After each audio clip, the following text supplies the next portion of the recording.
রান্না বান্না করতে আমার কোনো বিরক্ত লাগছে, মনে হচ্ছে মাছ মুছো না ঢিলাই মিলিয়ে ফালাই দিই আমি, অস্বস্তি লাগতেছে। আবার মাছ রান্না করো, অক্ষণে কতটি বাসন দিয়েছে, আবার কি অক্ষণে মাছ দিয়েছে।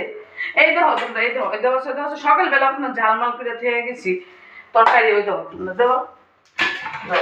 আজকে আমি না খাইতে পারছি না, তোমরা কাছে তুলে ধরতাম। ওই তো সোয়াবিন তরকারি সকালবেলা কি সুন্দর করে রান্না করে গেছি, অক্ষণ আবার মাছ দিয়েছে।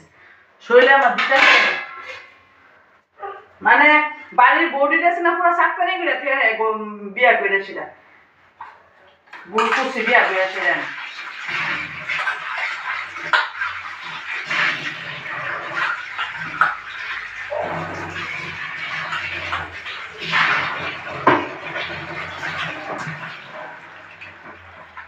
অস্বস্তি লাগতেছে মাছ রান্না করতে, আমার বিষ লাগতেছে আমার অনেক।